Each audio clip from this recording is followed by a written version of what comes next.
Morning, ladies. Bonjour, mesdames et messieurs. Comment nous sentons-nous tous? Avez-vous vu ces visages à l'écran? La lumière dans leurs yeux, l'espoir, les attentes. L'avenir, c'est moi. Pourrait-on applaudir cette affirmation? Et nous entamons notre séance ce matin sur le renforcement du capital humain en Afrique. Ici, nous parlons de l'avenir d'une génération. Je m'appelle Julie Guchuri. Je suis l'hôte du dialogue en Afrique et je crois à l'Afrique. Je reconnais que des défis se posent à nous, mais aussi ce sont nos jeunes qui sont notre avenir. Ils peuvent transformer notre continent. L'Afrique est le continent le plus jeune dans le monde. Et je suis emballée ce matin à l'idée que nous allons entendre les jeunes d'Afrique. Cela n'arrive pas souvent à la banque. Il faudrait s'en féliciter. Il y a beaucoup de jeunes Africains qui partageront leur point de vue avec nous. Nous entendrons aussi des décideurs qui peuvent contribuer à l'avenir de notre continent. Vous serez renversés d'entendre ce qui a été fait et ce qui peut être fait encore. Également, vous serez ému à entendre certaines histoires qu'il faut changer également parce qu'il doit y avoir du changement. Mesdames et messieurs, 6 mois après la publication du nouvel indice du capital humain de la Banque mondiale. Aujourd'hui, c'est le lancement du plan de la Banque mondiale pour l'Afrique en matière de capital humain. Je pense que vous avez vu le résumé de ce plan. Oui, je vois que vous l'avez en main. Je vous demande de le lire, de bien l'absorber et de distribuer d'aller chercher le dépliant aussi sur le plan de la Banque mondiale pour le capital humain. Et il y a aussi parmi nous de nombreux participants qui viennent d'ailleurs. Merci d'être là. Donc le hashtag Invest in People et hashtag Africa Can. Et je souhaite la bienvenue à tous ceux qui nous suivent en direct par l'Internet. Pour ceux qui sont ici en personne, vous avez peut-être remarqué ces deux personnes qui sont à l'avant. Ces découpes, ces découpages, ça fait partie des photos de la campagne « Un jour, je serai ». Et dans ce document, on présente les attentes, les espoirs des jeunes en Afrique et de par le monde. Il y a une exposition tout autour de la salle et je vous invite à vous déplacer pour la visiter. Je voudrais parler de quelques-unes des photos que j'ai vues parce que cela m'a beaucoup émue en tant qu'Africaine et que mère. L'image une jeune Africaine qui n'a pas de bras et qui souhaite devenir avocate et défendre les intérêts de ceux qui sont sous-représentés. Un jeune homme qui dit qu'il deviendra un soldat parce qu'il déteste la guerre, mais il doit quand même protéger son peuple. N'est-ce pas ironique d'entendre cela? Un jeune homme qui veut protéger ses forêts, c'est extraordinaire, et c'est ce qu'il souhaite faire de sa vie. Ce sont là les voix des gens dont nous parlons aujourd'hui. Ce sont les histoires, les vécus que nous souhaitons entendre. Un dernier message de nature administrative. Nous allons parler anglais et français, donc je vous encourage à aller chercher un écouteur si vous avez besoin d'interprétation, canal 1 anglais, canal 2 français. Et il y a aussi de l'interprétation en une interprétation gestuelle, donc il y a quelqu'un à l'arrière si vous avez besoin de suivre l'interprète gestuel. Donc maintenant, pour faire une introduction, accueillons Hafez Ghanem, vice-président pour l'Afrique à la Banque mondiale. Merci beaucoup.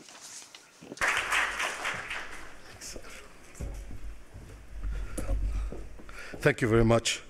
Merci beaucoup, Votre Majesté, honorable ministre, chers invités, collègues et amis.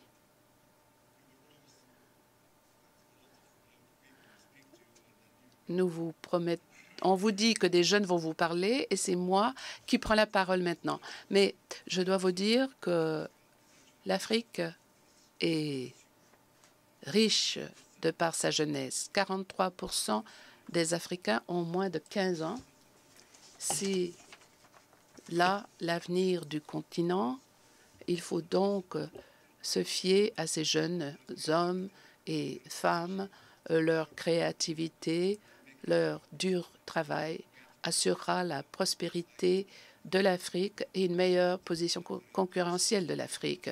Je suis moi-même très optimiste à l'égard de l'avenir de l'Afrique. L'indice du capital humain de la Banque mondiale montre que les enfants de l'Afrique ne jouissent pas d'éducation complète ou de santé, bons soins de santé. Selon l'indice, l'Afrique est à 40% de son potentiel économique et les inconvénients auxquels font face bien des Africains sont injustes. Mais ce qui est important, c'est que certaines économies ne pourront prospérer. À quoi doit ressembler l'avenir de l'Afrique? Imaginons une Afrique où tous les jeunes arrivent à l'école bien nourris, prêts à apprendre. Tous les filles, les garçons peuvent apprendre en salle de cours. Ils sont en santé, ils sont productifs et deviennent des adultes prospères. Imaginons un continent où tous les enfants comptent, non seulement assez à manger, peut savoir se compter, mais peut contribuer au bien-être de sa famille et du PIB du pays. C'est un honneur de lancer le plan de capital humain de la Banque mondiale aujourd'hui. C'est le plan que vous avez en main et cela permettra de faire une réalité l'avenir de tous ces jeunes. Je remercie Red Dixon, vice-président du développement humain, de son appui. Sans son travail inlassable, nous ne serions pas rendus où nous sommes aujourd'hui. Donc, d'ici 2023, nous visons à réduire radicalement la mortalité infantile en Afrique pour sauver 4 millions de vies et éviter le racisme et encourager l'éducation, 20% de plus de scolarité, accroître l'indice de capital humain de 13% en Afrique. Il faut assurer un rattrapage. Il faut que tous les enfants comptent, donc il faut compter tous les enfants. Souvent, les naissances ne sont pas enregistrées en Afrique, donc ils ne sont pas pris en compte dans les politiques. L'identité pour le développement, c'est un autre projet qui permettra d'assurer des innovations technologiques et dans le contexte aussi du projet numérique pour l'Afrique. Nous souhaitons que les enfants comptent partout, y compris dans les pays fragiles, en conflit ou touchés par la violence. Dans le Sahel, il y a 2 fois plus de fermetures d'écoles depuis 2 ans à cause de l'insécurité. Nous allons donc renforcer nos investissements dans ces pays fragiles. Nous l'accroîtrons de 30% d'ici 2023. Autre grand changement, il faut aussi que toutes les jeunes filles, femmes comptent. Il y aura une série de projets de la Banque mondiale pour soutenir l'habilitation des femmes en Afrique et ce sera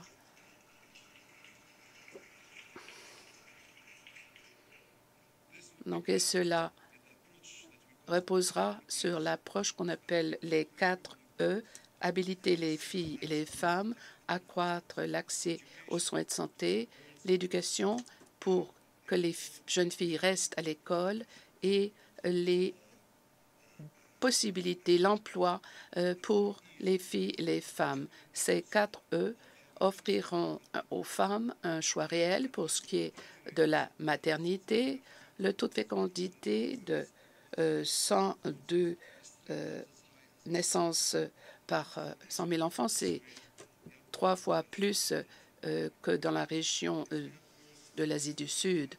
Donc, si les filles se marient à 12 ans, ont des enfants à l'âge de 13 ou 15 ans, il ne sera pas possible de réduire la mortalité maternelle infantile. Nous souhaitons que nos filles restent à l'école.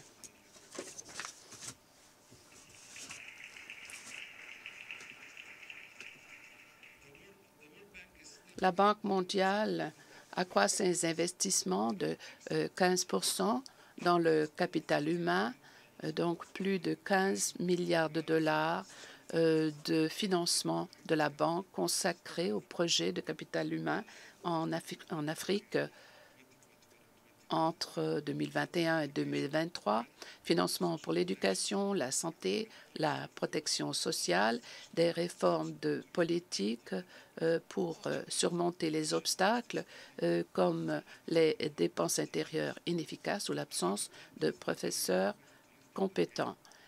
Les pays d'Afrique souhaitent redoubler d'efforts pour assurer le développement de leur capital humain. La présence de tous ces participants éminents démontre ce vœu de tous les dirigeants de l'Afrique. Et les 50% des pays font partie des pays visés par ces projets de capital humain. Le dernier pays ajouté est le Tchad.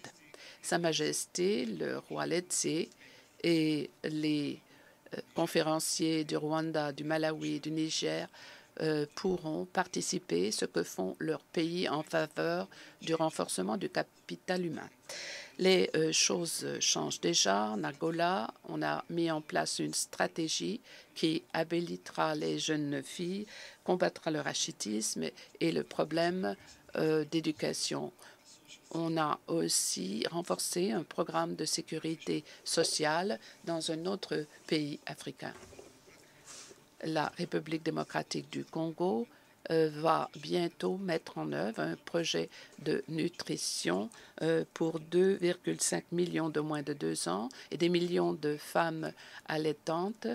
Et il y a 500 millions de dollars de financement de la Banque mondiale. Il faudra donc continuer ces efforts. La Banque mondiale continuera de mobiliser les dirigeants, les différentes parties prenantes, et aussi on a lancé un dialogue sur créer des postes de champions du capital humain en Afrique. Nous souhaitons appuyer avec toute notre énergie ces programmes et nous tous, nous assurerons que tous les enfants, tous les Africains comptent. Merci beaucoup. Thank you very much for that. Je vous remercie beaucoup. Il y a une chose qui m'a beaucoup frappée quand vous parliez. Faites compter chaque enfant en comptant chaque enfant. Et je crois que c'est vraiment très important. Alors tout à l'heure, j'ai entendu qu'une des panélistes a dit qu'il fallait qu'il y ait accès à la reproduction choisie par la femme. Et puis, vous avez aussi dit que l'éducation est d'une énorme importance. Et cette année, l'instituteur de l'année, c'est quelqu'un de l'Afrique qui travaille avec la jeunesse. Un applaudissement pour cette personne aussi, s'il vous plaît. Hashtag AfricaCan. Alors maintenant, je souhaite la bienvenue à quelqu'un de très important. Il s'agit de Sa Majesté, le roi Letsie III de Lesotho. Avant de l'inviter à venir ici, je vais vous expliquer un tout petit peu de son passé. C'est quelqu'un qui est très important pour l'Afrique. Il est pour la nutrition de l'Union africaine et il est aussi très actif dans le domaine de la nutrition de la FAO. Lesotho est parmi 60 pays qui participent à ce projet. Alors maintenant, un applaudissement, s'il vous plaît, pour Sa Majesté Letsie III. Et vous savez, en Afrique, on fait ceci. Donc, c'est la bienvenue à l'africaine.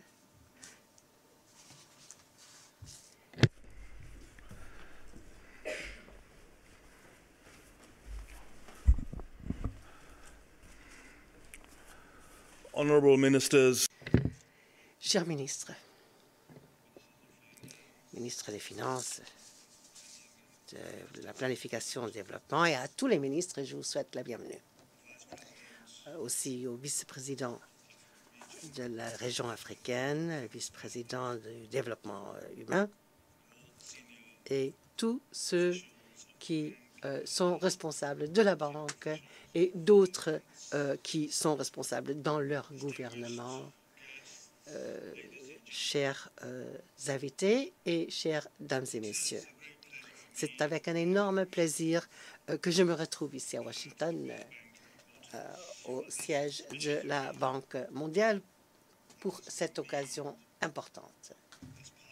Et c'est une réunion que nous avons organisée en partie de la Banque mondiale sous le thème de renforcer le capital humain en Afrique, le futur de la génération et la génération du futur. Je suis très reconnaissant au groupe de la Banque mondiale et ses dirigeants d'avoir la vision, d'avoir organisé cet événement, cette réunion,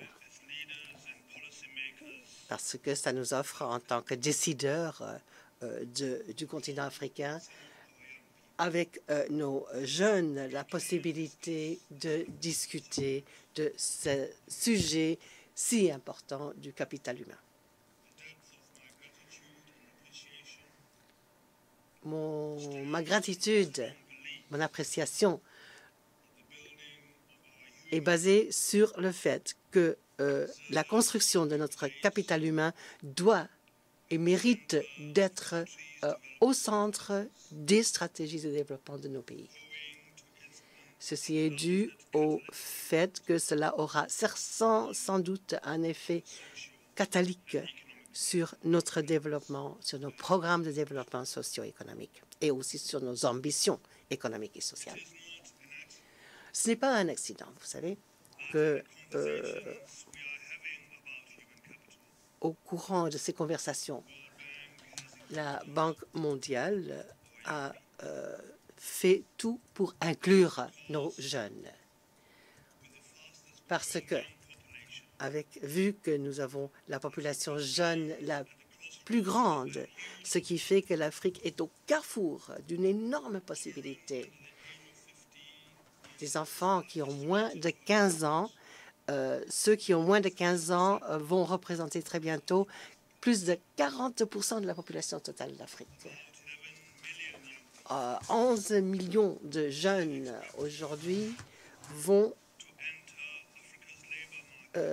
faire partie de la main-d'œuvre, de la force du travail pendant la décennie à venir, chaque année. Et ces chiffres, ces statistiques nous incitent à prendre des pas en urgence pour que nous puissions canaliser cette ressource si importante, c'est-à-dire nos jeunes, et les diriger vers un chemin où ils pourront faire des contributions valables au développement social, économique et politique du continent, aujourd'hui et aussi, bien sûr, à l'avenir. Les occasions qui seront créées par cette population grandissante, qu'on appelle souvent un challenge démographique, se fera seulement tant que les gouvernements et les leaders de l'Afrique puissent faire en sorte que les priorités favorisent nos jeunes dans leurs investissements, nos jeunes et puis aussi vers les êtres humains en général. Vos Excellences, ayant maintenant assumé la responsabilité du champion des Nations Unies de la nutrition pour faire en sorte que l'organisation de la FAO et donc cet ambassadeur de la nutrition, c'est-à-dire votre serviteur, j'apprécie de plus en plus la corrélation évidente entre la nutrition et le développement économique. Je sais, dorénavant, comme vous le savez aussi, que des enfants bien nourris deviendront des adultes sains et auront aussi une bonne performance dans l'éducation. Ils auront la possibilité de mener des vies longues et saines et pourront aussi donc faire des contributions importantes au développement de leur pays en ce qui concerne tous les domaines. On nous dit aussi que, vu qu'on a donc une telle progression démographique, les travailleurs dans notre région auront une productivité 2,5 fois plus grande que celle que l'on a constatée jusqu'à ce jour. Et donc, j'ai fait mienne la mission de faire savoir aux leaders partout dans le monde et surtout sur le continent africain l'importance des effets négatifs de ce challenge de développement, c'est-à-dire de la malnutrition et le retard de croissance. Donc, je répète, à chaque occasion où je peux le faire, je continue à rappeler à nos leaders que l'Afrique subsaharienne continue à voir les taux les plus énormes des retards de croissance parmi nos enfants, ce qui veut dire que les enfants deviennent malades de plus en plus souvent et qui n'ont pas les possibilités d'apprendre et sont moins actifs, ils sont moins performants à l'école et ils auront il y a plus de chances qu'ils aient des maladies chroniques à l'avenir. Et ils auront aussi des effets négatifs économiques à l'avenir. Et je dois vous rappeler que ces enfants vont gagner 22% de moins que les adultes qui n'ont pas souffert cela. Et les enfants qui n'ont pas ce retard de croissance ont aussi 33% de plus de chances d'échapper à la pauvreté. Alors, c'est cette situation qui fait que quand on a un tiers des enfants qui ont des retards de croissance, l'Afrique subsaharienne court le risque de condamner tellement d'enfants à un monde où ils seront sans compétences, ils seront moins productifs, point de vue, et ils seront dénantis à l'avenir dans une économie où il faudra une participation pleine dans la 4e révolution industrielle.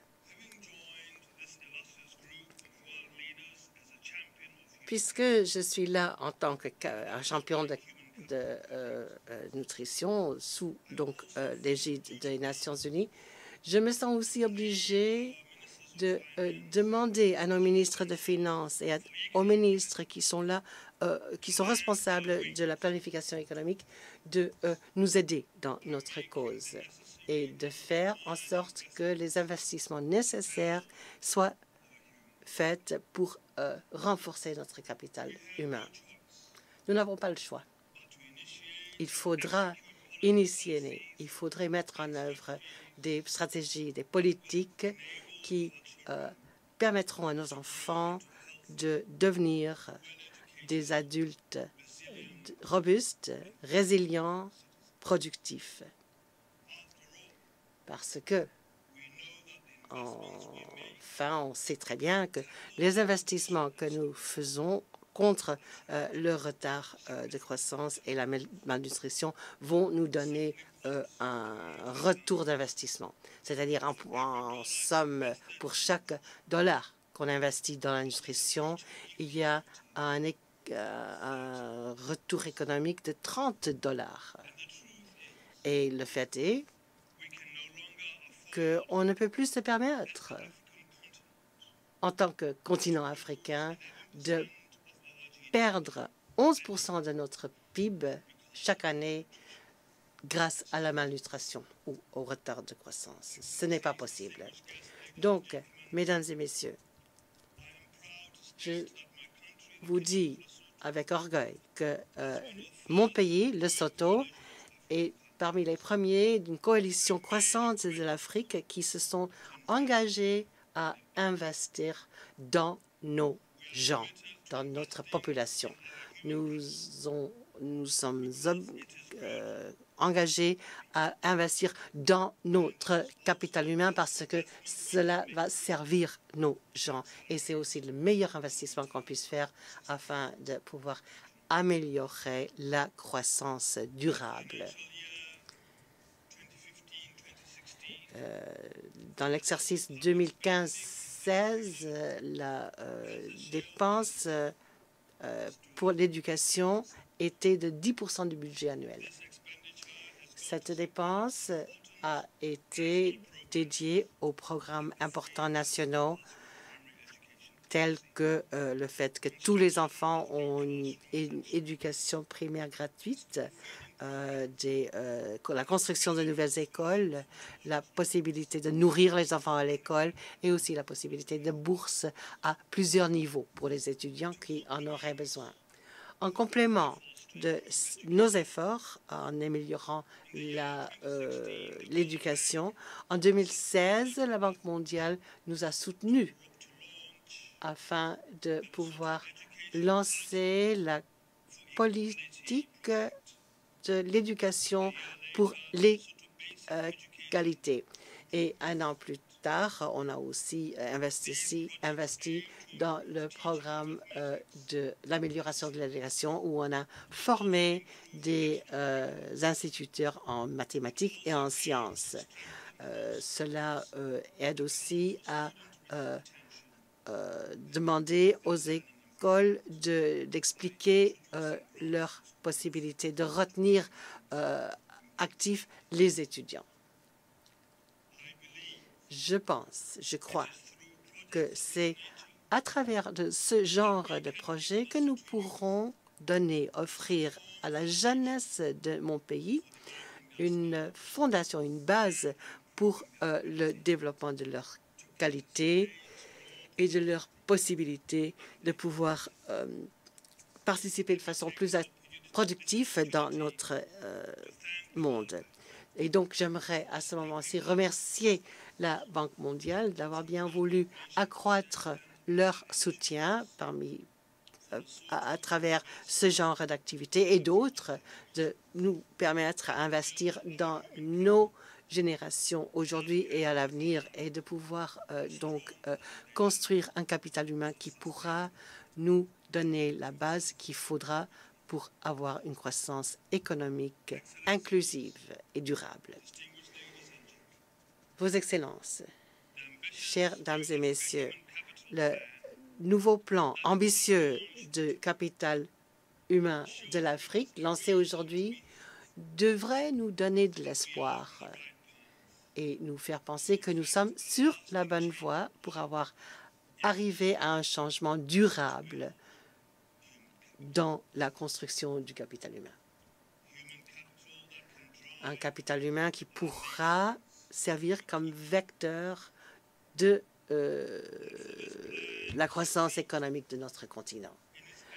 Pour pouvoir pourtant atteindre ces objectifs, il faudra un engagement incessant de la part des leaders de l'Afrique au plus haut niveau. Nos populations attendent cela et s'attendent à un tel engagement politique de notre part. Ne les décevons pas, s'il vous plaît. J'aimerais conclure en vous rappelant à tout et chacun que, comme tous les autres challenges du développement, le challenge, le défi du capital humain ne va pas se faire d'une seule fois. Cela va exiger un effort soutenu à travers beaucoup de domaines, la nutrition, l'eau, la sanitation, la santé, l'éducation et la planification familiale aussi. Et donc, j'aimerais prendre cette occasion de vous demander d'urgence à tous ceux qui sont ici aujourd'hui de travailler de concert afin de pouvoir faire front à l'avenir, à faire tout notre possible de renforcer ce capital humain, ce qui va exiger que nous adaptions une approche collaborative et une approche aussi coordonnée. Et cela doit inclure les gouvernements, la société civile, les partenaires de développement et aussi, bien sûr, le secteur privé. Et de cette façon, espérons que nous pourrons tous, ensemble, construire des programmes, des politiques robustes qui pourront durer avec le temps. Faisons tous ce qui est exigé. Faisons tout notre possible pour que cela se fasse au bénéfice de nos peuples et aussi de nos enfants.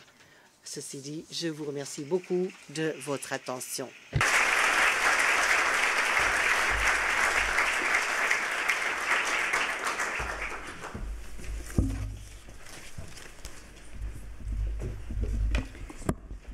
Thank you for that Je vous remercie, Votre Majesté. statement. Nous avons besoin d'un engagement ferme de tous les politiques.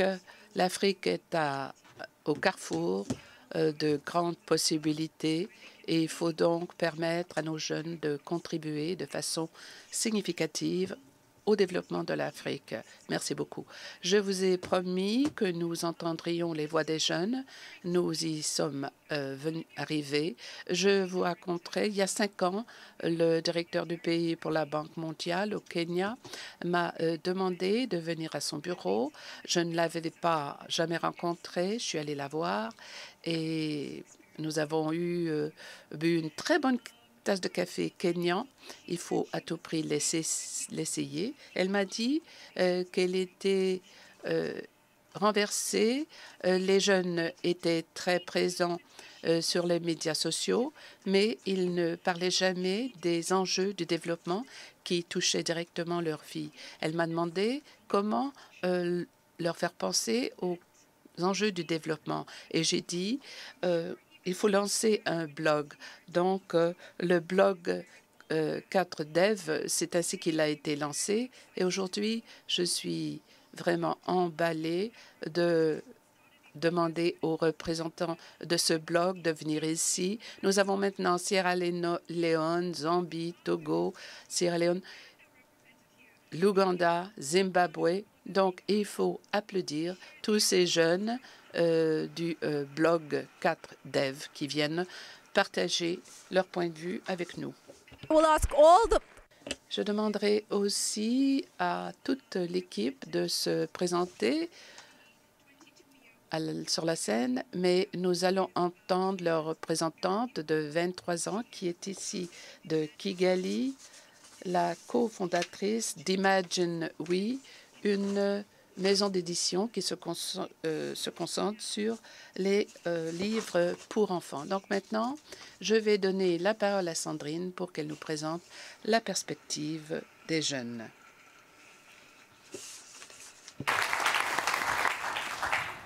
Good morning. Bonjour, chers dirigeants, citoyens, amis. Je suis fière, emballée d'être ici à Washington. Je représente 41 pays d'Afrique. Tout d'abord, je voudrais vous parler de ma propre histoire. Je m'appelle Sandrine Bwiza, je viens de Kigali, au Rwanda, et j'ai utilisé un ordinateur portable pour la première fois à l'âge de 15 ans. Jusqu'alors, je n'avais pas vraiment une éducation innovative. Il s'agissait en fait de revenir toujours sur les mêmes faits, sans tenter tout d'abord de la comprendre. Et la pensée critique ne faisait pas partie de mon éducation jusqu'à ce que j'ai utilisé pour une première fois l'ordinateur et ensuite l'Internet. Cela m'a ouvert une porte sur le monde. Les lieux de travail changent à une vitesse incroyable. La technologie, c'est une force que tous mes frères et sœurs devraient apprendre à utiliser. Nous nous préparons pour l'avenir. Nous sommes intelligents, emballés, ambitieux, mais nous faisons face à un grand problème. Nous ne sommes pas outillés. Pouvez-vous nous aider? Nous vous demandons donc instamment de permettre à tout jeune d'utiliser un ordinateur. Il faut pouvoir tirer parti de tout ce que peut offrir cette information que nous aurions au bout des doigts. Donc, nous vous demandons aussi que nos professeurs soient compétents, heureux de venir au travail chaque jour. Les enseignants sont très importants pour ce qui est d'apprendre l'informatique et nous vous demandons aussi de nous permettre de ne pas apprendre seulement en lisant, mais aussi en faisant. Il faut encourager l'innovation, la prise de risque. 11 millions de jeunes vont entrer sur le marché du travail tous les ans pendant les 10 prochaines années. Nous vous demandons, prions, de les habiliter pour réaliser leur potentiel. Ma voix n'est qu'une voix parmi bien d'autres. Imaginez quelles seraient les possibilités si nous étions tous habilités, remplis d'espoir. Je suis ici pour vous dire, nous sommes tous ici pour vous dire, l'avenir, c'est nous.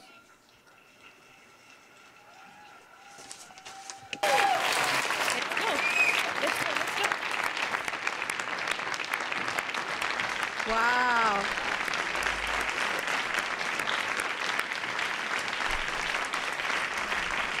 Thank you.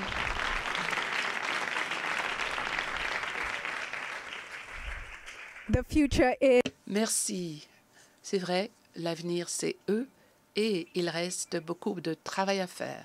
Est-ce que nous les avons entendus? Sommes-nous prêts à leur donner ce qu'ils ont demandé? Nous devons absolument le faire. Nous n'avons pas le choix. Merci beaucoup de votre message inspirant. Et vous pouvez consulter tous leurs blogs au sujet du développement à blood.worldbank.org. Donc, je vous invite à consulter leur blog. Nous accueillons maintenant une conférencière talentueuse. Elle fait de la magie avec les mots. Elle est née à Darfour, au Soudan, et elle est arrivée aux États-Unis à l'âge de 44 ans. La BBC l'a nommée une des femmes les plus inspirantes du monde. Et, mesdames et messieurs, nous accueillons l'ambassadeur de bonne volonté du Haut-Commissariat réfugié et poète de renommée mondiale, Eminal Mahmoud. La voix de mon père m'a réveillée. Mon frère avait été abattu en attendant qu'il respire de nouveau dans un hôpital. Je n'ai jamais ressenti autant de peur. Ce pourquoi nous nous combattions avait touché mon frère.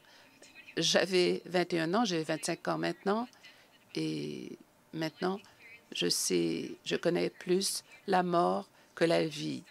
J'ai été à beaucoup de funérailles. Je sais comment lancer des révolutions, mais je ne sais pas comment vivre ma vie de jeune. J'ai appelé mon frère un idiot et il a dit vivre libre ou mourir. Il dit la liberté, c'est une question de vie. Si on ne cherche pas la liberté, on n'est pas vivant.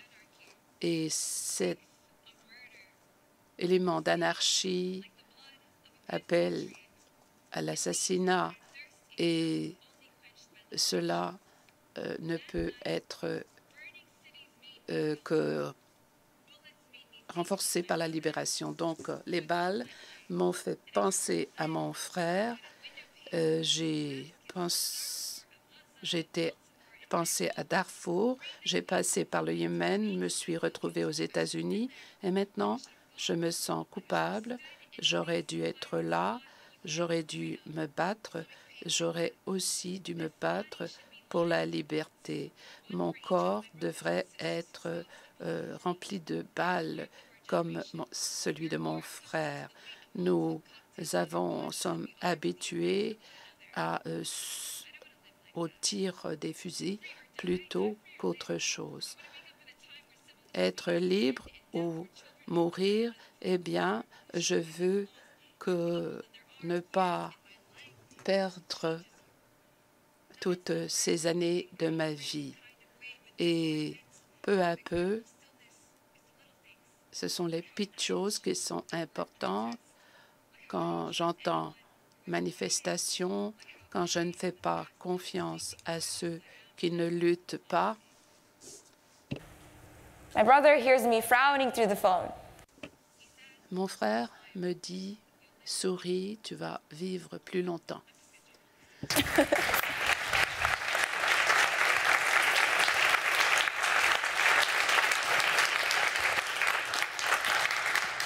When I wrote that poem, quand j'ai rédigé ce poème, j'étudiais à Yale. C'était en 2013 et mon frère avait reçu une balle lors d'une manifestation. Il a survécu, mais cette année, c'est mon cousin qui a été tué en janvier lors d'une manifestation. Il avait 15 ans. Il devait entrer au collège. Donc, dans mon travail, j'ai eu le privilège de travailler avec des militants. J'étais sur place au Soudan après avoir lancé des pourparlers dans la région. Et dans ce genre de pays où il y a des conflits, et quand on parle aux représentants du monde du développement, et s'ils ne veulent pas faire face au risque, comment le faire soi-même? Eh bien, j'ai pensé que c'était facile parce qu'il y a beaucoup de jeunes qui font face aux risques, aux dangers chaque jour. On parle de l'exode des cerveaux en Afrique, des ressources aussi qui quittent l'Afrique. Mais ce que j'ai vu, moi, c'est qu'il y a toujours des gens sur place en Afrique. Quand j'y suis retournée, que j'ai réussi à motiver les gens à créer un groupe en faveur de la paix, cela m'a changé parce que finalement, tout ce dont les jeunes ont besoin, c'est qu'on leur dise nous vous voyons, nous vous écoutons. J'ai parcouru de nombreux kilomètres l'an dernier et cela m'a brisé le cœur quand mon frère, comme on dit au Soudan, a été tué cette année. Mais cela m'a montré que ce sont les jeunes les premières victimes, les plus grandes victimes. Donc, je pense qu'il faut passer le flambeau et c'est ainsi que j'ai pu passer de la vie d'une petite immigrante qui ne parlait pas anglais à être celle qui a fait l'allocution de clôture lors de ma promotion à l'université. Donc, je pense quand on voit les résultats de ces luttes, on comprend qu'il faut transmettre le flambeau. Et maintenant, je voudrais vous dire un autre poème au sujet de ma mère. Donc voilà. La dernière chose que je dirais, c'est amener quelqu'un avec vous dans la pièce. Ceux qui sont à votre gauche, à votre droite, c'est un espace où il faut pénétrer et il faut que ces gens soient avec vous. Et quand les adultes parlent dans une pièce, il faut aussi que les enfants soient présents. J'ai eu un privilège de rencontrer des décideurs, connaître ceux qui sont touchés par ces décisions, mais j'espère que nous pourrons aller plus loin en ce sens. Donc, mon poème, Maman, je suis dans la rue, quelqu'un me dit, ma sœur, est-ce que tu viens de notre patrie parce que ma peau est trop foncée. Ce que je porte sur la tête veut dire que je viens de l'Afrique. Et je dis oui, je suis du Soudan. Et dis oui parce que j'admire ce que ta maman t'a donné. Je vais vous dire quelque chose au sujet de ma mère.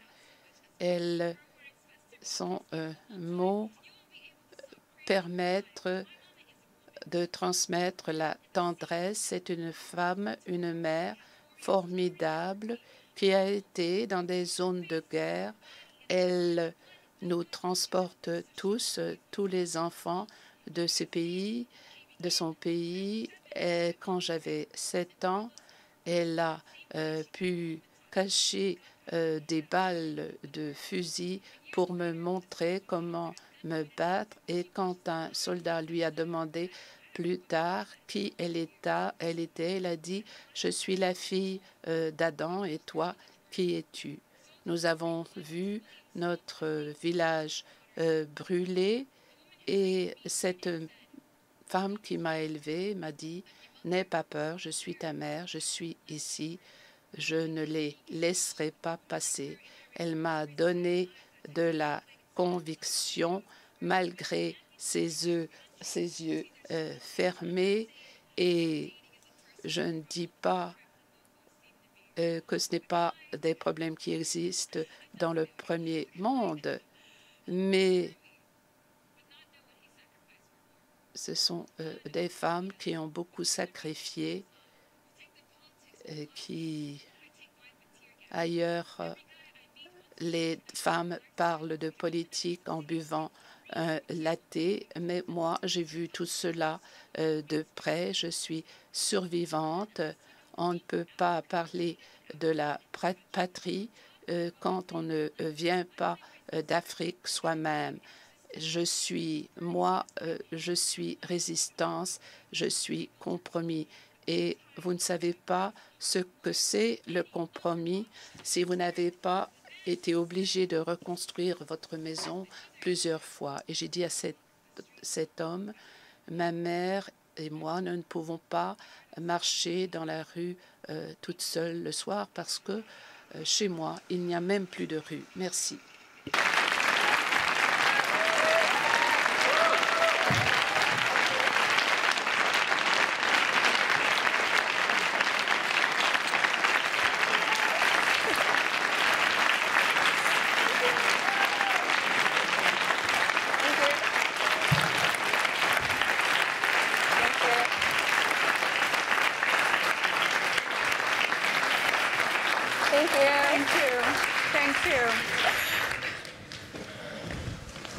Wow.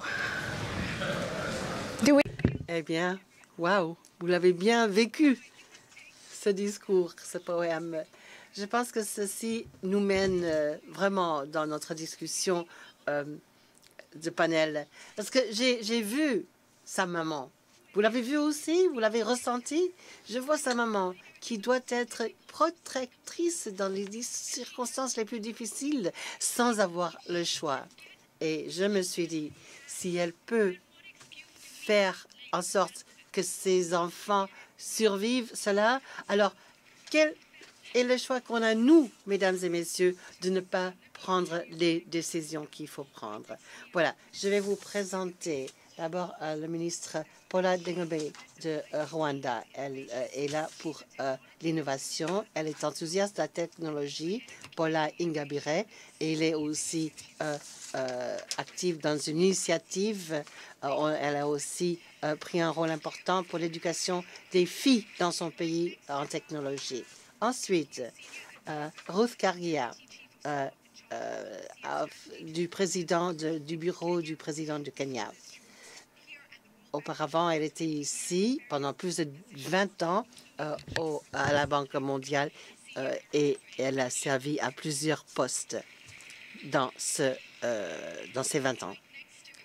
À ses côtés, le ministre Achachu Kane, ministre de planification du Nigeria, et une championne pour les droits de la femme. Ensuite, last but not least, le docteur Dalitso Kambabe, gouverneur de la Banque de réserve de Malawi. Il a aussi servi en tant que directeur de l'économie. Nous nous plaignons souvent du fait que souvent les panels sont en majorité d'hommes. Je vois que ici ce n'est pas le cas. Alors, commençons la discussion. Nous avons déjà entendu les mots de souffrance, de conflit. Et il y a 2 décennies que le Malawi a connu un des conflits les plus atroces que l'on ait jamais vu. Et le pays a pu, le Rwanda s'est tout à fait transformé. Donc, Paula, si je peux vous demander de nous expliquer la compréhension qu'a votre pays en ce qui concerne le fait qu'on peut traduire la violence, le crime, la corruption et en faire en sorte que cela puisse changer en moins de 2 décennies. Merci, Julie, de m'avoir invité aujourd'hui. Pour vous donner un peu de contexte, je vais commencer à vous dire un peu le background, c'est-à-dire l'historique, l'impact de la violence sur le capital humain est-elle quelque chose qui nous a aidés dans la reconstruction de notre pays. Et en fait, cette année, cette semaine, on a commémoré les 25 ans depuis que plus d'1 million de personnes ont été tuées en moins de 30 jours. Mais même avant cela, notre pays a eu des décennies de mauvaise gouvernance, de violence, de corruption, et c'est fait qu'on a perdu beaucoup de capital humain. Là où on avait un segment de la société qui était exclu de façon systématique de l'éducation et de la possibilité de se faire éduquer, et que seulement 1000 personnes ont pu terminer des études universitaires. Or, on a passé les 2 dernières décennies de pouvoir restaurer la stabilité à chaque domaine, à chaque échelon de la société. Et comment est-ce qu'on a pu faire pour faire de Rwanda un pays compétitif? Non seulement qu'on a perdu beaucoup de brillance par la mort, mais aussi par la migration forcée des personnes qui ont dû, vu les circonstances, de quitter le pays. Et donc, la structure entière de notre pays, y compris l'infrastructure de l'éducation, de la santé, ont été perdues. Donc, on a dû recommencer sur une base très basse.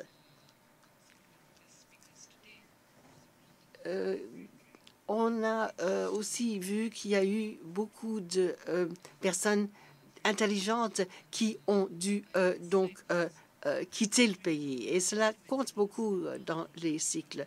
Et nous estimons que il y a plus de 25 000 personnes qui quittent l'Afrique chaque année. Et cela fait partie justement de cette fragilité, violence. Et il y a aussi un impact de la fragilité qui a à faire avec l'emploi. Et il faut être très délibéré pour autonomiser les femmes et les filles, aussi celles qui ont des handicaps, parce que cela fait partie de la population qui a connu la violence et la fragilité. Et puis, pour répondre à la deuxième partie de votre question, c'est-à-dire qu'est-ce qu'il a fallu, vu les années de violence, comment est-ce qu'on a pu faire surmonter cela? Eh bien, je pense à 2 aspects. Tout d'abord, parce qu'on avait passé déjà une longue histoire de mauvaise gouvernance, ça voulait dire qu'il fallait une bonne gouvernance, un bon leadership pour pouvoir restaurer le genre d'intelligence qu'il fallait dans le pays. Et puis, il y a aussi la question de l'inclusion, deuxième partie. C'est-à-dire que tout ce qu'on faisait en tant que pays revenait aux gens, aux personnes. Et il fallait donc comprendre que cela était la ressource qui nous restait. on n'avait pas non plus les ressources naturelles que d'autres pays ont. Et donc, le fait qu'on a compris que c'était le genre humain qui était notre meilleure ressource a fait qu'on a donc on a vraiment donné l'accent sur l'inclusion. Mais voilà, merci. Et cela nous ramène justement à l'importance de l'investissement dans les personnes. Docteur Dalitso, quelques-uns d'entre nous, nous avons déjà entendu parler de l'habilitation des femmes à la conférence de la planification familiale. Je pense qu'il y a eu certainement des personnes qui ont été très touchées par ce que vous avez dit à ce moment-là. Est-ce que, de votre point de vue, est-ce que vous pourriez nous expliquer pourquoi l'habilitation des femmes est tellement importante en ce qui concerne la construction du capital humain? Merci bien, Julie. Vous savez, on a déjà 1,2 milliard de personnes et plus de la moitié sont des femmes. Et c'est une énorme force si on pouvait donc les former en tant qu'ingénieurs, en tant que beaucoup de professions où on aurait de l'aide dans l'industrie extractière, par exemple, minière. Et donc, je pense que l'habilitation de la femme est cruciale. Il y a un autre aspect aussi, et c'est que nous avons une historique où les femmes ont été quelque peu négligées, point de vue éducation. Normalement, en Afrique, si on avait 2 enfants qu'il fallait éduquer, on allait éduquer le garçon et non pas la fille. Et au Malawi, un grand pourcentage de nos femmes n'avaient pas de compétences qu'elles avaient reçues de l'éducation. Et là, c'est donc dans un continent où les femmes ont été négligées dans l'éducation et dans le développement. Et donc, il fallait mettre l'accent sur l'éducation de la fille. Parce que plus de la moitié de nos gens sont jeunes. Et la moitié de ces jeunes sont des filles. Si donc on peut s'orienter vers l'éducation de ces filles, alors c'est là où nous allons voir le développement de l'Afrique. Et je pense que ce sont les femmes qui détiennent la clé du développement de l'Afrique. D'ailleurs, nous avons constaté que les filles qui commencent à un jeune âge d'avoir des enfants auront aussi plus d'enfants et donc elles n'auront pas la possibilité d'offrir le nécessaire à leurs enfants, ce qui va aussi affecter leur quotient intelligent. Donc, nous avons beaucoup de femmes qui sont nées de mères qui n'ont pas pu les éduquer. Si on peut donc l'orienter vers les femmes, nous aurons beaucoup moins d'enfants à l'avenir et nous aurons une force ouvrière qui sera certainement beaucoup plus compétitive et qui vont nous donner des possibilités sur le continent. Je vais vous donner un exemple typique. En se focalisant au Malawi, on aurait, si on pouvait s'orienter sur l'éducation de la femme, on aurait une énorme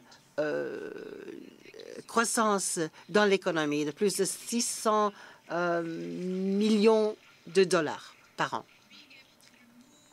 Oui, donc la possibilité de pouvoir faire en sorte que les jeunes filles ne soient pas bloquées dans ce système, c'est une bonne chose. Je passe maintenant à la ministre Boulama Kane. Vous avez aussi servi longtemps dans la planification et je pense que vous avez vu qu'à travers toute l'Afrique, il y a eu de ces questions.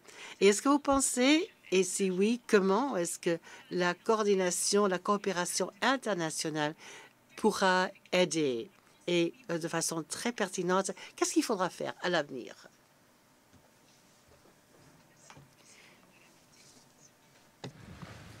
Je voudrais dire que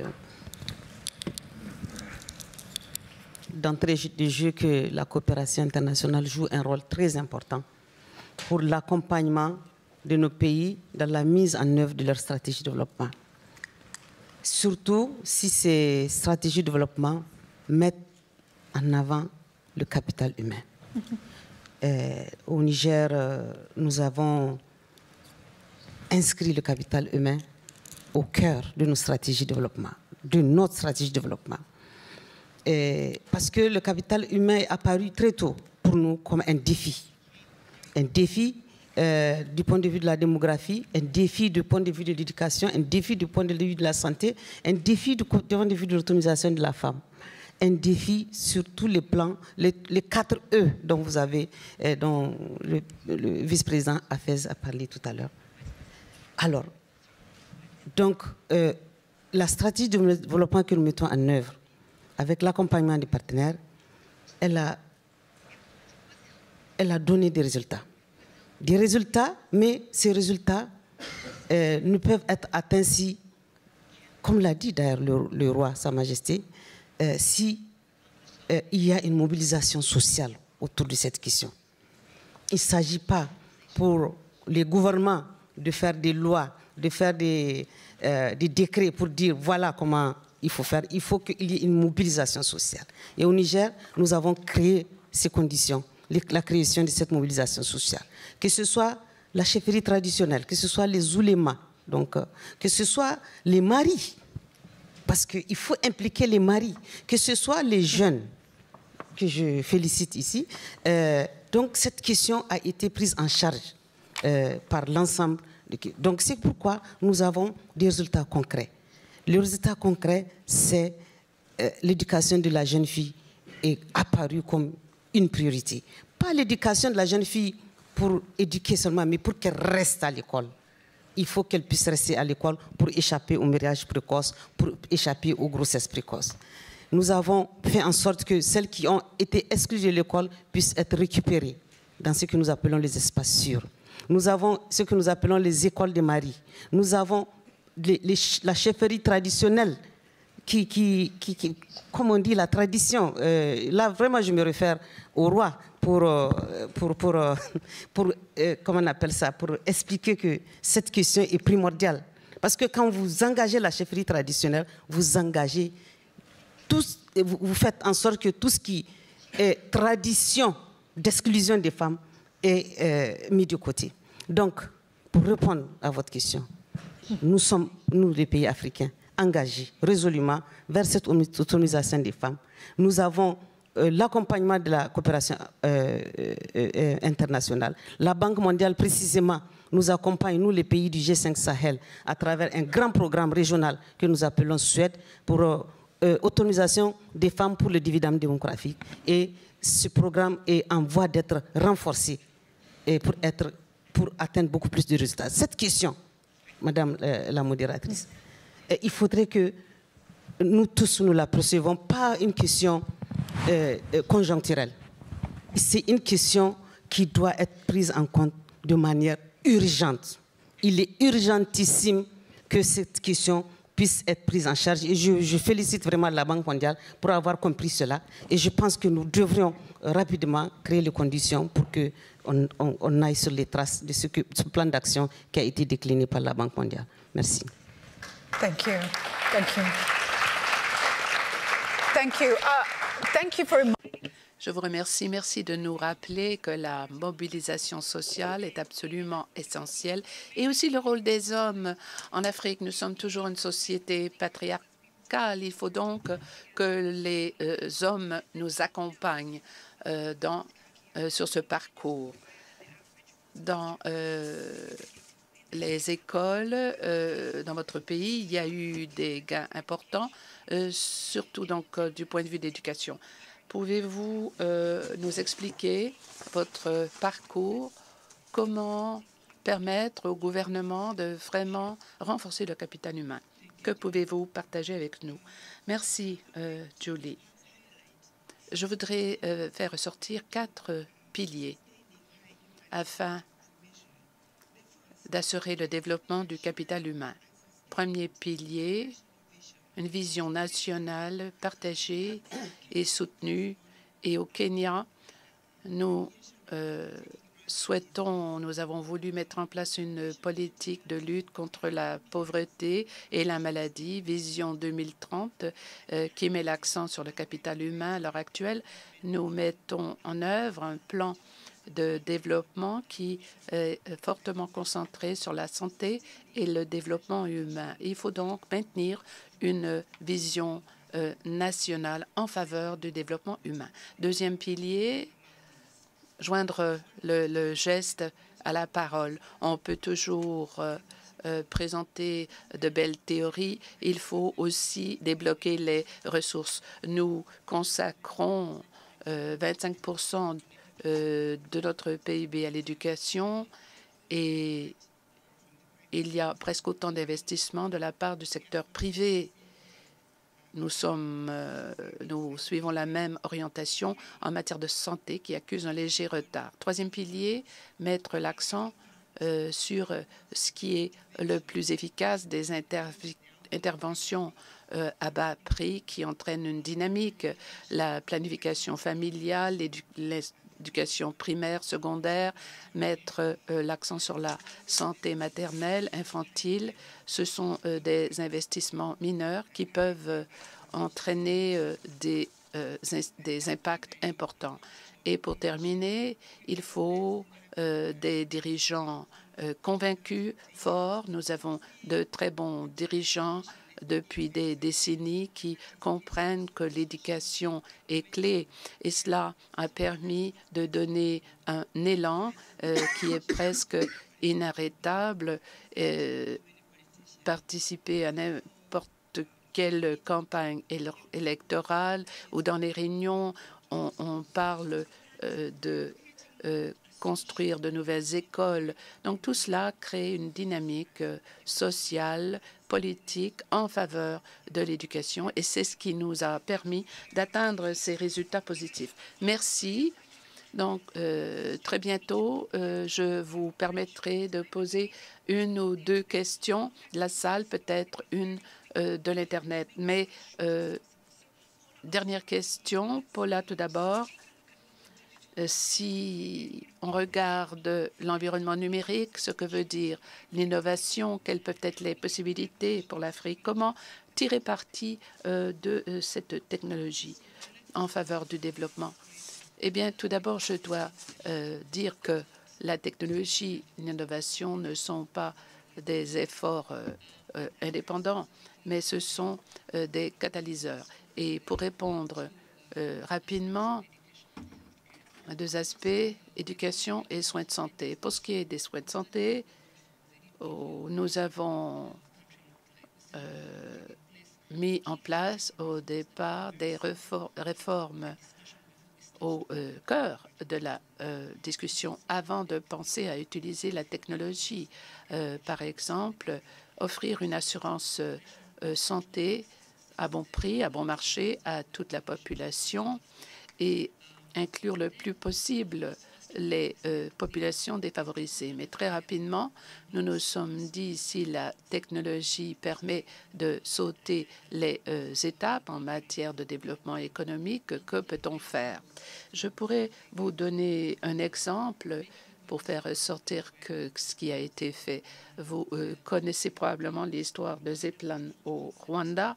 Nous avons mis en place un projet pilote pour l'utilisation de drones pour la livraison de produits médicaux. Non seulement on a utilisé des drones, mais il y a eu une réduction de la mortalité, réduire le gaspillage de sang également. Donc, ça a été vraiment un effort voulu. Oui, deuxième élément, pour ce qui est des soins de santé, comme ailleurs dans le continent, c'est la technologie mobile qui permet une meilleure utilisation de la technologie. Donc, maintenant, on peut offrir des consultations en matière de santé grâce à l'utilisation du téléphone mobile, pouvoir communiquer rapidement avec un médecin, avoir un premier diagnostic et par la suite aller chercher d'autres services de santé plus poussés. Ce n'est qu'un exemple. Et maintenant, pour ce qui est de l'éducation, nous nous sommes dit il y a deux aspects, l'accès et la qualité. Cela s'applique également à la santé, évidemment. Donc, comment vraiment tirer parti de la technologie pour accroître l'accès et la qualité de l'éducation. Ici, je dois remercier la Banque mondiale parce que dès le début des efforts de reconstruction, la Banque mondiale a été un partenaire très important pour accroître la connectivité dans tout le pays pour que tous les établissements de santé ou d'enseignement puissent être branchés très rapidement. Donc, ce sont pour ce qui est de l'éducation, on s'occupe de l'offre et de la demande. Pour ce qui est de la demande, comment permettre aux populations de consommer ces produits que nous offrons. Donc, nous avons un programme d'ambassadeurs numériques afin d'assurer la formation, permettre à nos citoyens d'utiliser tous ces dispositifs électroniques, avoir accès aux services du gouvernement. Et du côté de l'offre, eh bien, il faut former des professionnels, comprendre quels sont les écarts et avoir recours à des partenaires afin d'avoir une masse critique requise. Merci beaucoup de cette réponse. Nous rappeler qu'il faut être déterminé. C'est ainsi qu'on peut avoir un plus grand impact. J'ai entendu le président Paul Kagame parler. Il a dit on parle souvent d'investissement, d'argent, mais souvent ce qui importe, ce n'est pas l'argent, mais l'action, les gestes qui sont posés. Donc on dit que les pays doivent trouver du financement. C'est souvent un défi. Mais d'après vous, s'agit-il d'argent, mais ou de mettre en œuvre de façon plus efficace? Eh bien, 4 choses. Premièrement, la plupart des économies d'Afrique ont un petit PIB. Malawi, c'est 6 milliards. Donc, pour ce qui est d'accroître les dépenses publiques, étant donné que le PIB est petit, c'est à peu près 100 $, 120 $ par habitant de dépenses publiques. Donc, difficile d'avoir des ressources pour l'éducation, la santé. Donc, très peu, des dépenses très faibles. Donc, c'est très bas par rapport aux économies développées. C'est donc une des difficultés auxquelles font face les économies des pays africains. Et il faut accroître la productivité, la croissance économique pour que justement le PIB augmente et que l'on puisse débloquer des ressources en faveur de l'éducation et de la santé. Voilà une première difficulté. Deuxième difficulté, mobilisation des ressources. Il y a beaucoup de fuites, il y a de l'évasion fiscale, mauvaise administration des recettes. Donc, souvent, il y a des pertes et les gouvernements doivent mettre l'accent sur le recouvrement des recettes afin de mieux financer la santé et l'éducation. Ensuite, question de priorité. Parfois, justement, ce ne sont pas les priorités des budgets nationaux, la santé et l'éducation. Donc, il faut accroître les ressources consacrées à la santé et à l'éducation. À l'heure actuelle, c'est habituellement 4 % du PIB. C'est trop peu. Il faut augmenter ce pourcentage.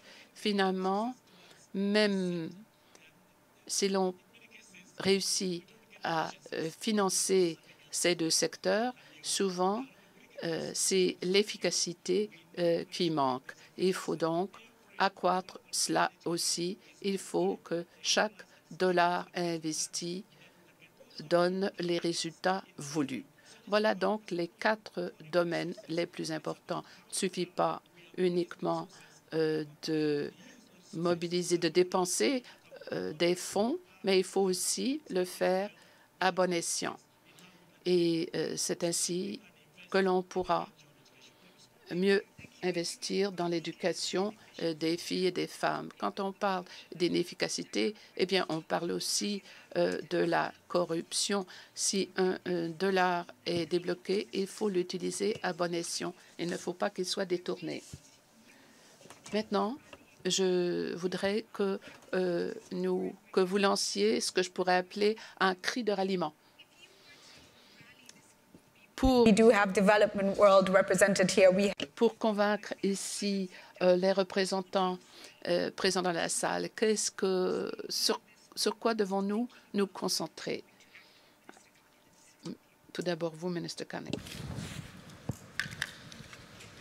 Merci beaucoup. Mon prédécesseur vient de décrire la situation. Il faut mettre l'accent sur l'éducation de la jeune fille parce que c'est le point d'entrée pour la solution à tous nos problèmes de démographie, nos problèmes de santé. Tous nos problèmes peuvent être résolus si nous arrivons à promouvoir véritablement l'éducation de la jeune fille. L'éducation de la jeune fille jusqu'à l'université. Ça, c'est important. Donc, pour cela, il faut trouver un financement. Nos États, moi, je suis d'un pays où nous consacrons 22% du budget à l'éducation. Nous consacrons 11% à la santé. Un pays comme le Niger, avec toutes les faiblesses, et si vous regardez les statistiques d'indice de capital humain, vous verrez que nous sommes avant-dernier du monde. Donc, mais ça ne suffit pas. Ça ne suffit pas. Pourquoi ça ne suffit pas? Parce que avec les 22% pour l'éducation, de budget pour l'éducation, nous n'arrivons pas à recruter les 600 000 enfants qui se présentent chaque année. Nous n'arrivons à recruter que les 300 000, la moitié. Et que vont devenir les 300 000 qui restent? C'est eux qui vont alimenter Boko Haram plus tard. C'est eux qui vont alimenter, comment ils s'appellent ça, les bandes de terroristes. Donc, il faut trouver une solution. Le cri de cœur que moi j'ai, c'est même un cri du cœur. Il faudrait que les partenaires, je pense comprennent que cette question de l'éducation, c'est une question d'urgence. Et il faut un programme d'urgence mondial pour réellement bâtir un capital humain en Afrique afin de construire une véritable génération d'Africains capables de se prendre en main. Et pour cela, il faut des financements accrus. Pas des financements de nos États seulement. Il faut que l'ensemble des partenaires accompagnent les stratégies de développement de nos pays de manière consciente, accrue et peut-être de manière coordonnée, en grande synergie pour que l'impact soit plus fort pour nous. Donc vraiment, je lance cet appel. Nous avons beau mettre 50% de nos budgets pour faire, nous avons une pression démographique qui ne nous permet pas d'atteindre les résultats que nous souhaitons atteindre. Merci. Thank you. Thank you. Thank you. And I think the great... Et je vous remercie. Et je pense que le défi le plus important, c'est qu'il y a tellement de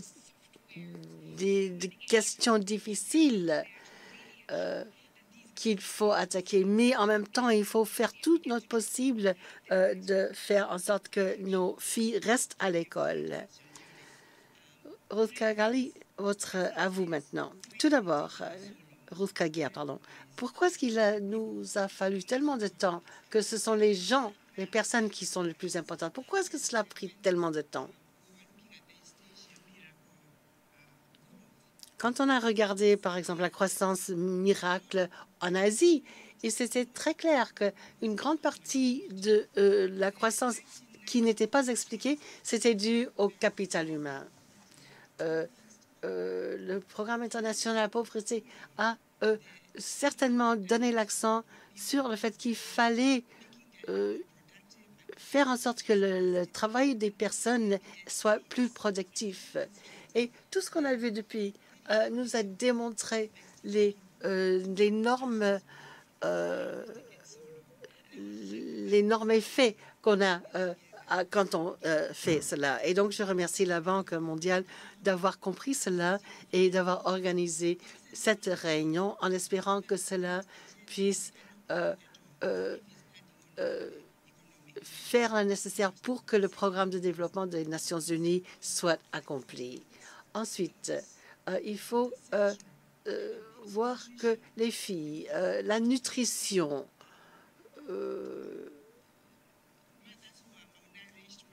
la malnutrition veut dire que les bébés seront plus petits aussi et cela entre dans un cercle vicieux.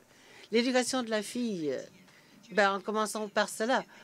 Quand vous éduquez une fille, vous savez, il y aura un changement du monde, on l'a déjà vu. Surtout quand on met la concentration sur la fille adolescente, parce que c'est ça le moment où on les garde ou on les perd. On a tellement parlé maintenant du retard de croissant et le roi de Lesotho a bien mis le doigt dessus. Et puis, en dernier lieu, et je dirais ceci à la Banque mondiale, qu'il faudrait travailler de façon un peu plus programmatique. Quand il y a un programme éducatif, il y a aussi une composante nutrition, mais les deux ne sont pas en contact l'un avec les autres. Ou bien, quand on parle des populations les plus vulnérables, le fait de donner de l'argent à un ménage, cela ne veut pas dire que ce sont les populations les plus vulnérables qui seront touchées. Parfois, ce sont les hommes qui font la collecte. Eh bien, on n'a pas toujours à l'œil l'impact sur les plus vulnérables. Et peut-être bien qu'il faudrait aussi voir sur site que l'intersection de ces programmes puisse avoir des résultats beaucoup plus grands de ce qu'on aurait voulu. Mais je pense que de toute façon, le moment est venu. Allons-y, faisons-le. Voilà, c'est le moment venu. Je pourrais accepter seulement une seule question et je pense que ce sera du Japon. Et je regrette, je vois qu'il y a d'autres demandes de parole, mais je sais qu'il y avait quelqu'un du Japon. Monsieur, s'il vous plaît. Je vous remercie, madame. Je remercie aussi tous les panélistes de nous avoir donné des idées très utiles, très intéressantes. Le Japon parle beaucoup de la couverture nationale de santé depuis déjà un certain temps. Et nous sommes aussi parmi ceux qui soutiennent, qui appuient l'initiative de la Banque mondiale sur le capital humain. Et je pense que ce programme va faire un énorme changement dans le monde. Eh bien, j'aimerais vous parler un tout petit peu du G20 cette année, sous la présidence du président japonais. Bon, alors je ne vais pas tout dire ce que j'aurais voulu dire parce que je vois que je n'ai pas le temps nécessaire, mais j'aimerais surtout vous remercier de la question du financement des soins de santé. Et puis, ce qui m'intéresse surtout, c'est de savoir quels sont les éléments, quels sont les facteurs qu'il faudrait tenir, qu'il faudrait retenir quand on parle du financement en aidant les femmes, les enfants et les vulnérables dans le contexte africain. Et je pense que la réponse à cette question sera utile aussi pour mon pays. Je vous remercie beaucoup. Voilà, je vais décider de prendre une seule question en plus.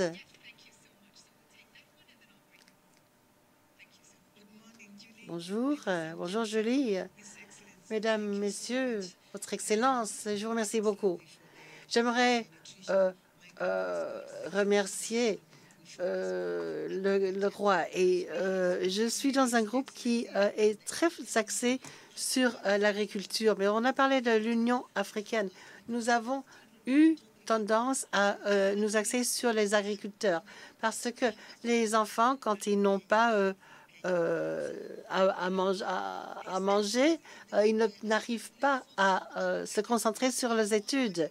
Mais donc, je propose aussi qu'on se concentre aussi plus sur l'agriculture, les aliments, la nourriture. Merci. J'ai un fils qui a 12 ans et donc j'apprécie beaucoup le blog dont on avait parlé. Cela nous rappelle l'importance de l'agriculture dans tout ceci. Nous n'en avons pas beaucoup parlé, mais nous savons tous que c'est vraiment au cœur de nos efforts. Très rapidement, qui souhaite réagir aux observations qui viennent d'être faites? Que devons-nous répondre au Japon? Que devrions-nous financer? Que devrions-nous faire en réponse à cela? Je pense avoir brièvement parlé de ce qu'avait fait le Rwanda pour étendre l'éducation à un plus grand nombre de ses enfants. Ce qu'il faut faire, c'est bien comprendre les différents segments de la société et comment pourra-t-on financer les services, mettre en place des mécanismes. Notre société a été segmentée en 4 catégories selon le niveau de revenu et ceux qui ne peuvent même pas se permettre des services de base. Il y a des subventions offertes par le gouvernement et aussi grâce au financement de partenaires. Donc, tout d'abord, il faut bien comprendre tous les segments de la population, quelles sont les possibilités de payer de chaque groupe, parce que je pense qu'on ne peut pas simplement offrir des soins de santé gratuits. Il faut aussi que la population soit en mesure de tirer parti de ce qui lui est offert en matière de services de base. Madame Kane, ministre, très brièvement, s'il vous plaît. Très brièvement. En fait, je voudrais répondre à la question du Japon en me basant sur la remarque de la dame qui a parlé en parlant d'agriculture. En réalité, la question du capital humain est cruciale en milieu rural. 80% de notre population active se trouve en milieu rural. Nos pauvres sont en milieu rural. Les femmes dont nous parlons, les jeunes dont nous parlons sont particulièrement en milieu rural, sous-employés, sans éducation.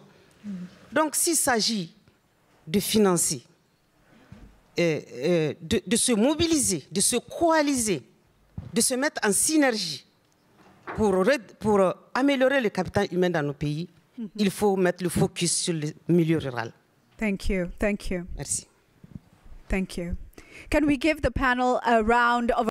Donc, je vous prierai de bien applaudir tous nos panélistes. Je vous remercie de votre contribution et je vous prierai de reprendre place dans la salle.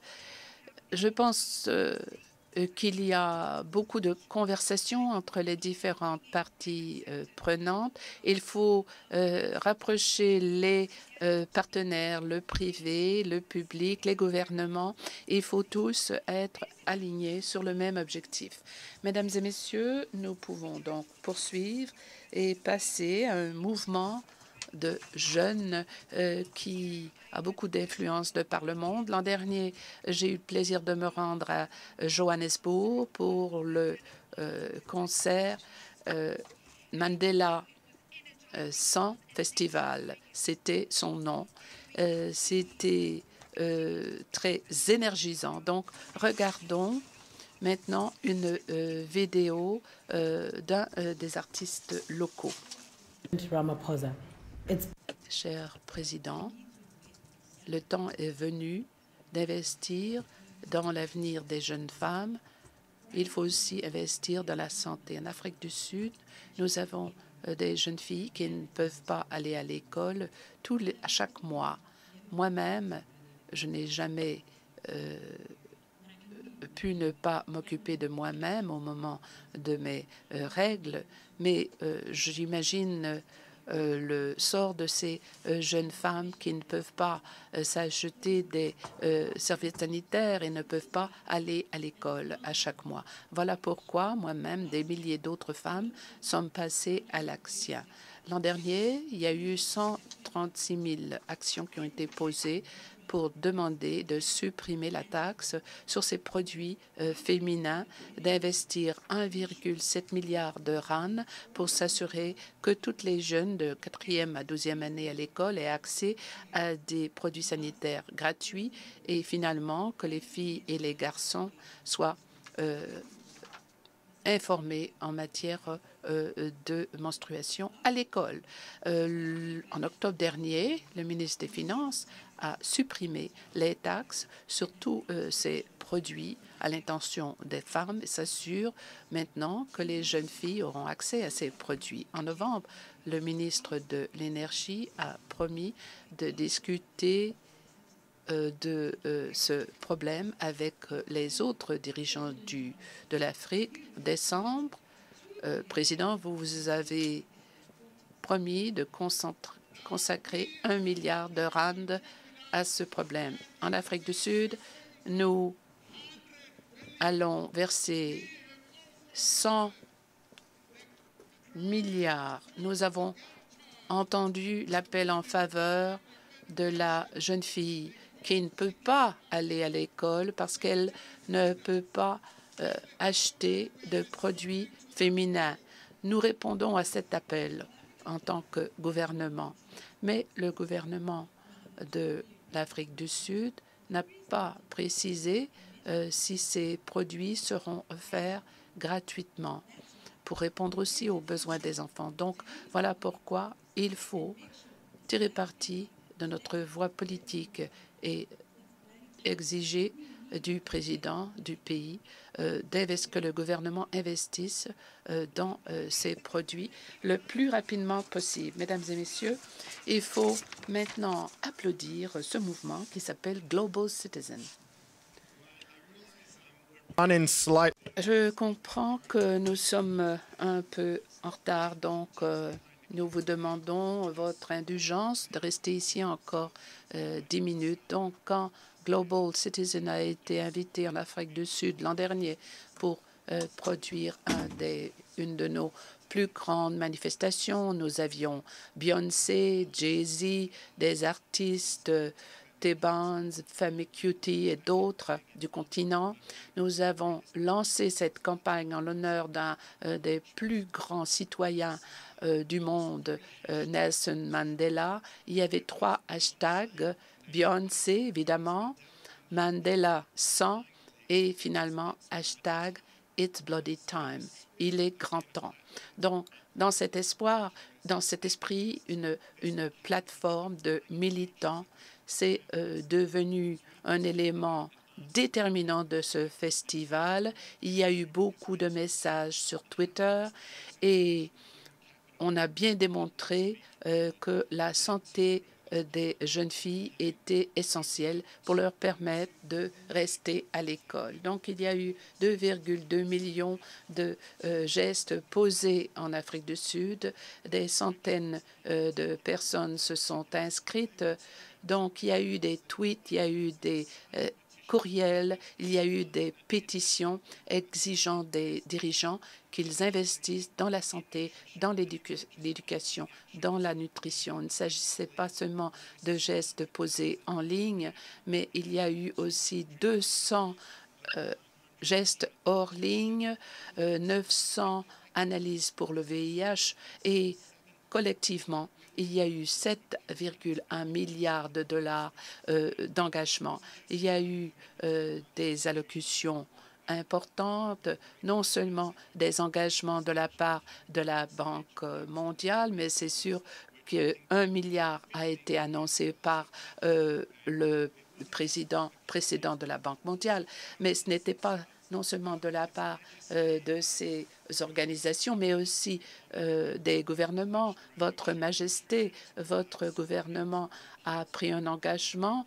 en faveur de la nutrition des écoliers. Rwanda, nous avons eu le président de votre pays et qui était alors président de l'Union africaine, et le Kenya aujourd'hui, même message que nous avons entendu, se sont engagés à consacrer 30% du budget du pays, l'éducation. Ça a été phénoménal. Il y en a eu d'autres, Sierra Leone.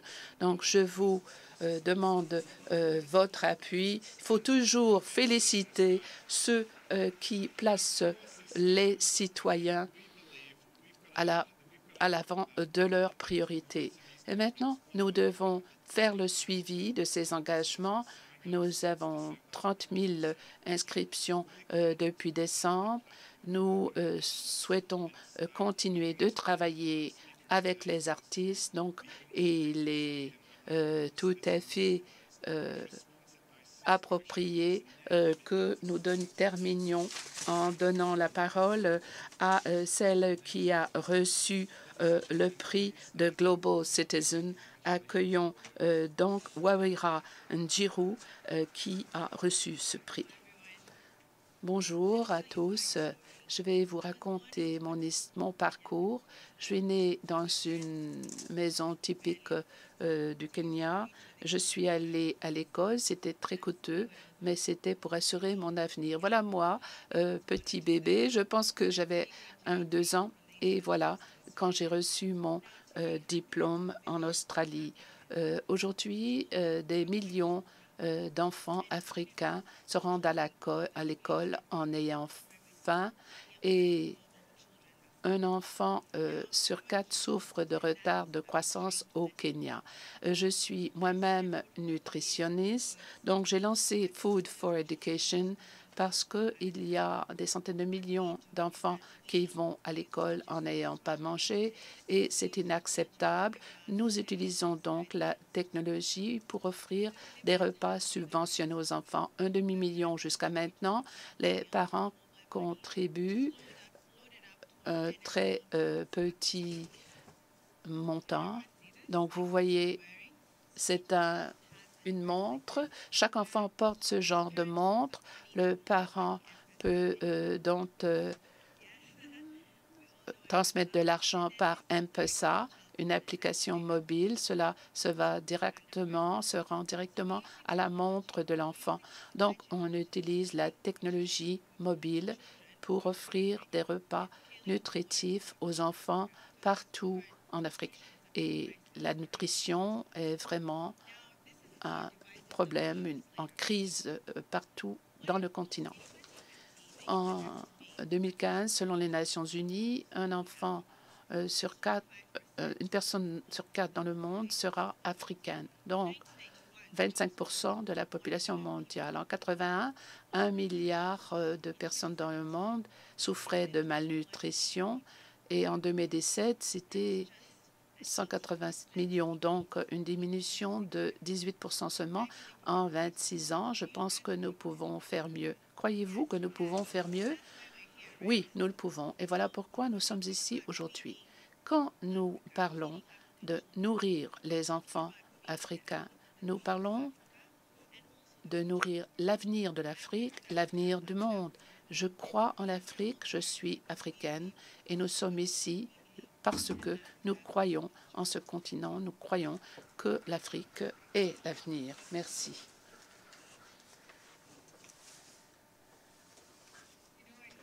Vous savez, j'ai l'impression d'être une maman qui est fière de ses enfants, des enfants qui vont venir transformer le continent africain. Pour terminer, nous avons un message vidéo d'une jeune fille de 11 ans du Ghana. On la connaît sous le nom DJ Switch. Donc, écoutons-la maintenant. Now I say, hey, I'm a kind of here, where they but.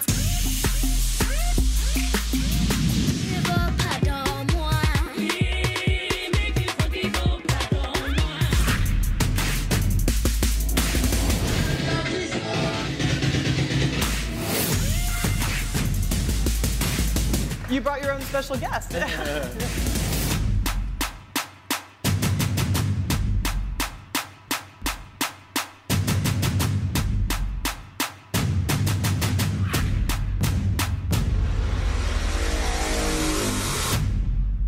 Hello, my name is Erica, but Je m'appelle Erica, mais je suis aussi DJ du Ghana.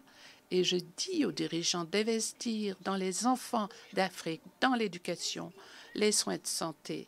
Et c'est pour assurer l'équité entre les hommes et les femmes. Je suis DJ, c'est ma passion, mais je veux être gynécologue quand je serai adulte. Et quand ma mère m'a eu, elle a beaucoup souffert, donc je veux rendre cela plus facile pour les femmes de donner naissance. J'ai besoin de votre aide à tous, pour que cela soit une réalité, parce que nous sommes les dirigeants de l'avenir. J'encourage donc tout le monde d'investir dans les jeunes. Wow. And we have heard. Et oui, et nous avons entendu cet appel, nous avons entendu ce message. Et pour conclure, mesdames et messieurs, je voudrais partager certaines paroles sages de l'Afrique. Il ne faut pas attendre des miracles, il faut être déterminé, il faut investir dans les êtres humains,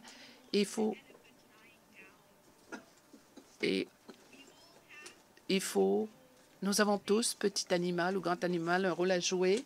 Nous devons tous faire de notre mieux. Et finalement, les dents qui sont ensemble aident à mâcher la nourriture. C'est un autre proverbe africain. Il faut donc travailler ensemble. Il faut investir dans les gens. L'Afrique peut. Et je vous souhaite une bonne fin de journée. Asante.